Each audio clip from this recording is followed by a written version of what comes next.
जय गुरु जी, शुक्राना गुरु जी। संगत जी, आज के अध्याय को आप बहुत ध्यान से सुनना। आज के अध्याय में बताया जा रहा है संगत जी कि किस तरह से अगर हम विश्वास करते हैं ना संगत जी गुरु जी पर, तो फिर हमें संदेह नहीं रखना है कि हमारा ये जो काम हो रहा है सही हो रहा है या नहीं, या हमारे जीवन में जो कुछ भी हो रहा है वो हमारे लिए सही है या नहीं।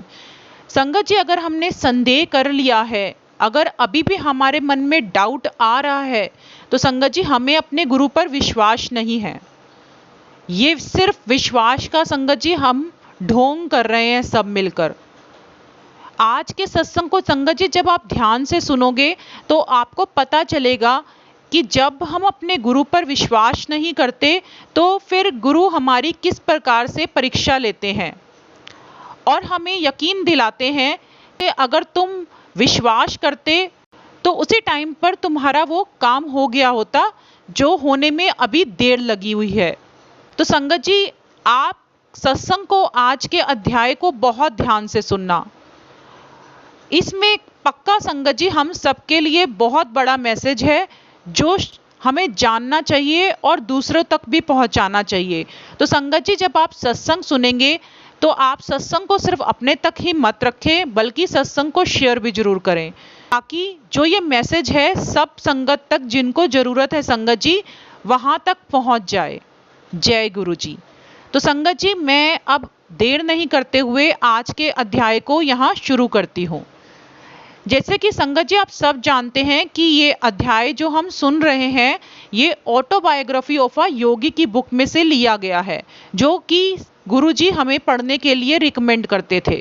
संगत जी, आज के अध्याय में बताया जा रहा है जब श्री युक्तेश्वर जी परमहंस जी को एक ऐसी कथा बताते हैं कि जब उनके गुरु ने, जो कि लाहिड़ी महाशय जी थे, उनके एक मित्र को मर जाने के बाद पुनः जीवित किया था। उन्होंने बताया कि उनके एक मित्र जिनका नाम राम था, वो और युक्तेश्वर जी कभी भी एक दूसरे के बिना नहीं रहते थे। वो कहते हैं कि वो स्वभाव से बड़ा शर्मीला और एकांत प्रिय था। इसीलिए गुरु लाहिड़ी महाशय जी के पास जब भी वो मिलने जाते थे तो वो उस समय को निर्धारित करते थे जिसमें गुरुजी अकेले हों। इसीलिए वो मध्य रात्रि और प्रभात के बीच के समय में जाना पसंद करते थे, ताकि वहाँ पर उनको भीड़ ना मिले। वो कहते हैं क्योंकि राम उनके घनिष्ठ मित्र थे, इसलिए वो बहुत सारे जो उनको आध्यात्मिक अनुभव होते थे वो उनको बताया करते थे। गुरुदेव कहते हैं, अचानक राम की एक दिन बहुत कड़ी परीक्षा ली गई। उसे हैजा हो गया और गंभीर बीमारियों में डॉक्टर को बुलाने में उनके गुरु कभी भी आपत्ति नहीं करते थे। इसलिए उन्होंने 2 विशेषज्ञों को वहाँ बुलाया। रोगी की सेवा करने की हड़बड़ी के बीच में मन ही मन गहराई से श्री युक्तेश्वर जी प्रार्थना किए जा रहे थे। युक्तेश्वर जी बहुत ज़्यादा चिंता में थे।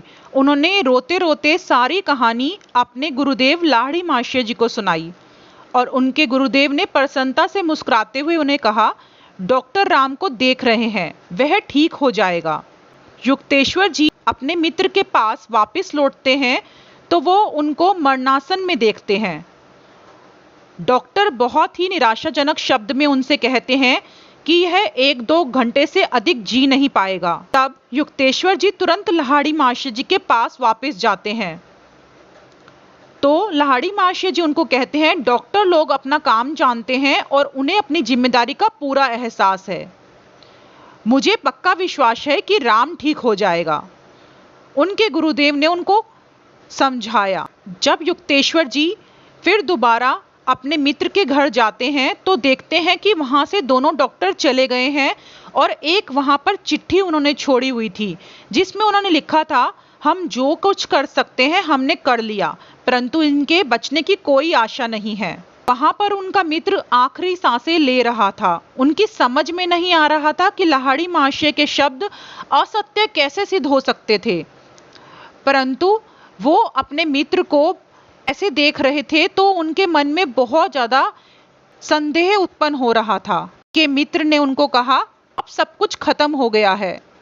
तब युक्तेश्वर जी के मित्र ने उन्हें कहा कि तुम गुरुदेव के पास जाओ और उन्हें बता दो कि मैं चला गया, मेरी अंत्योष्टि होने से पहले मेरे शरीर को आशीर्वाद देने के लिए उनसे प्रार्थना करना। ऐसे शब्द कहने के बाद राम ने गहरा निश्वास छोड़ा और प्राण त्याग दिए। युक्तेश्वर जी उनकी शैया के पास बैठकर 1 घंटे तक रोते रहे। उन्होंने मन में सोचा कि उन्हें हमेशा ही शांति प्रिय रही थी और अब उसे मृत्यु की संपूर्ण शांति प्राप्त हो गई। इतने में एक अन्य शिष्य वहां आ पहुंचा। तब युक्तेश्वर जी ने उन्हें अपने लौटने तक वहीं रहने के लिए कहा। वे बहुत ही निराश मन से गुरुदेव के पास उनके घर चल पड़े। लाहिड़ी महाशय जी ने मुस्कुराते हुए कहा, अब राम कैसा है? युक्तेश्वर जी ने उन्हें कहा, गुरुदेव आपको जल्दी ही पता चल जाएगा कि वह कैसा है। जब कुछ ही घंटों में उसके शव को शमशान घाट ले जाया जाएगा तब आप देख ही लेंगे। और ये कहते ही युक्तेश्वर जी रो पड़े और वहां सबके सामने विलाप करने लगे। तब उनके गुरु ने उनको समझाया कि युक्तेश्वर अपने आप को संभालो, शांत होकर बैठ जाओ और ध्यान करो। ऐसा कहने के बाद गुरुदेव समाधि में चले गए। वह दोपहर और पूरी रात निस्तब्धता में बीत गई। युक्तेश्वर जी ने मन में शांति बनाए रखने का असफल प्रयास किया। भोर के समय लाहिड़ी महाशय जी ने उन्हें सांत्वनापूर्ण दृष्टि से देखा और कहा, मैं देख रहा हूं कि तुम अभी भी अशांत हो। कल ही तुमने मुझे स्पष्ट क्यों नहीं बताया कि तुम्हें कोई ठोस वस्तु चाहिए दवा के रूप में? उनके गुरुदेव ने एक दिए की ओर संकेत किया और उन्हें कहा कि इसमें अरंडी का तेल था। किसी छोटी सी शीशी में उस दिए का तेल भर लो और राम के मुंह में उसकी 7 बूंदें डाल दो। युक्तेश्वर जी ने ऐसा ही किया। युक्तेश्वर जी ने कहा, गुरुदेव वह तो कल दोपहर से मृत पड़ा है, अब इस तेल से क्या लाभ होगा? तो उनके गुरुदेव ने उत्तर दिया, उसकी चिंता तुम मत करो, केवल मैं जो कह रहा हूं वह करो। युक्तेश्वर जी को कुछ समझ नहीं आ रहा था। उन्होंने थोड़ा सा तेल निकाला और राम के घर ले जाने के लिए चल पड़े। उनके मित्र का मृत शरीर सख्त हो गया था। उन्होंने उनकी इस भयंकर अवस्था की ओर ध्यान न देते हुए अपने दाहिने हाथ की तर्जनी से उसके होंठ खोले और बाएं हाथ से शीशी के ढक्कन की सहायता से किसी प्रकार बूंद बूंद तेल उसके पक्के बैठे दांतों पर डालने लगे। जैसे ही 7वीं बूंद ने उसके ठंडे होठों का स्पर्श किया, राम का शरीर जोर से कांपने लगा। सिर से पांव तक उसकी सारी मांसपेशियां कांपती रही और वह आश्चर्य करता हुआ उठ बैठा। वहां पर उनके मित्र ने लाहिड़ी महाशय जी को देखा। वे सूर्य की भांति चमक रहे थे। उन्होंने उन्हें आदेश दिया, उठो, निद्रा त्याग दो और युक्तेश्वर के साथ मुझसे मिलने आओ। फिर युक्तेश्वर जी ने जब राम को उठकर अपने हाथों से कपड़े पहनते देखा और उस मरणातक बीमारी के बाद गुरु के घर की ओर चलने की शक्ति उसमें कहां से आ गई, उनको समझ में नहीं आ रहा था और उनको अपनी आंखों पर विश्वास भी नहीं हो रहा था। वहां पहुंचकर राम ने लाहिड़ी महाशय को साष्टांग प्रणाम किया और उसकी आंखों से कृतज्ञता के आंसू बह रहे थे। गुरुदेव को बहुत आनंद हुआ। अब उन्होंने शरारती आंखों से देखते हुए युक्तेश्वर जी को कहा कि युक्तेश्वर, अब तो निश्चय ही तुम हमेशा अपने पास अरंडी के तेल की बोतल रखोगे और जब भी किसी मृत व्यक्ति को देखो तो उसके मुंह में वह तेल डाल देना।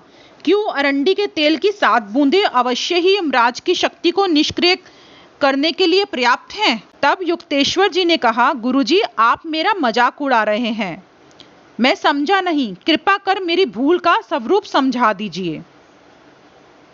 तो गुरुजी ने उनको समझाया कि मैंने तुमसे 2 बार कहा था कि राम ठीक हो जाएगा, फिर भी तुमने मुझ पर विश्वास नहीं किया। लाहिड़ी महाशय जी उनको कहते हैं कि मेरे कहने का अर्थ यह नहीं था कि डॉक्टर उसे ठीक कर पाएंगे, मैंने केवल तुम्हें यह कहा था कि वे उसे देख रहे हैं। मैं डॉक्टरों के कार्य में हस्तक्षेप नहीं करना चाहता था, आखिर उन्हें भी तो जीविका कमानी है। इसके बाद उन्होंने बहुत ही आनंद भरे स्वर में कहा, सदा याद रखो कि सर्वशक्तिमान परमात्मा किसी को भी ठीक कर सकते हैं, डॉक्टर हो या ना हो। तब यहाँ पर श्री युक्तेश्वर जी को अपनी भूल समझ आ गई। उन्होंने पश्चाताप के साथ अपनी भूल को स्वीकार किया और कहा कि आपका एक साधारण सा शब्द भी पूरे ब्रह्मांड के लिए बाध्यकारी है। जब श्री युक्तेश्वर जी ने वहाँ उपस्थित परमहंस जी को और वहाँ के अन्य शिष्यों को जब ये पूरी कहानी सुना दी तो रांची के एक बच्चे ने उनसे प्रश्न पूछा। उसने कहा, महाराज, आपके गुरुदेव ने अरंडी का तेल ही क्यों भेजा? तेल देने का कोई विशेष अर्थ नहीं था। यहाँ पर युक्तेश्वर जी ने उन्हें समझाया। उन्होंने कहा कि मैंने कोई प्रत्यक्ष वस्तु चाही थी, इसीलिए लाहिड़ी महाशय ने पास में पड़ा तेल ही दे दिया, जो मुझ में अधिक विश्वास जगाने के लिए एक वस्तुगत प्रतीक मात्र था। गुरुदेव ने राम को इसलिए मर जाने दिया था क्योंकि यहाँ पर युक्तेश्वर जी को कुछ मन में संदेह था, जबकि यहाँ पर वे जानते थे कि अगर उन्होंने कुछ कह दिया है तो राम ठीक होकर ही रहेगा, चाहे उन्हें उसे मृत्यु के बाद क्यों ना ठीक करना पड़े, जो साधारणतः अंतिम बीमारी होती है। फिर श्री युक्तेश्वर जी ने बच्चों को बाहर भेज दिया और परमहंस जी को अपने चरणों के पास बिठाकर कंबल के एक आसन पर बैठने का संकेत किया। उन्होंने गंभीरता से उनको कहा, योगानंद, तुम जन्म से ही लाहिड़ी महाशय के शिष्यों से घिरे रहे हो। महान गुरु ने अपना महिमामय जीवन कुछ हद तक एकांत में ही जिया और अपनी शिक्षाओं पर आधारित कोई संस्था या संगठन बनाने की अनुमति अपने अनुयायियों को देने से वे निरंतर इनकार करते रहे। फिर भी उन्होंने एक महत्वपूर्ण भविष्यवाणी की थी। उन्होंने कहा था, पश्चिम में योग के प्रति गहरी रुचि पैदा होने के कारण उनके देह त्याग के 50 वर्ष बाद उनका एक जीवन चरित्र लिखा जाएगा। योग का संदेश सारे विश्व में फैल जाएगा। इससे सभी के एकमात्र परम पिता की प्रत्यक्ष अनुभूति पर आधारित एकता के कारण मानव जाति में विश्व बंधुत्व स्थापित होने में सहायता होगी। श्री युक्तेश्वर जी ने कहा, मेरे पुत्र योगानंद, उस संदेश को फैलाने में और उस पवित्र जीवन चरित्र को लिखने में तुम्हें अवश्य अपने हिस्से का कार्य करना होगा। 1895 में लाहिड़ी महाशय जी ने देह त्याग कर दिया और 1945 में उनके देह त्याग के 50 वर्ष पूरे हुए। उसी वर्ष यह पुस्तक पूरी हुई। यह संयोग देखकर परमहंस जी आश्चर्यचकित हुए बिना नहीं रह सकते। 1945 के वर्ष के साथ ही क्रांतिकारी आणविक शक्तियों का नया युग भी आरंभ हुआ। जय गुरु जी। संगत जी, आज के अध्याय को मैं यहीं विश्राम देती हूँ। आगे के सत्संग को नेक्स्ट वीडियो में कंटिन्यू करेंगे। जय गुरु जी, शुक्राना गुरु जी।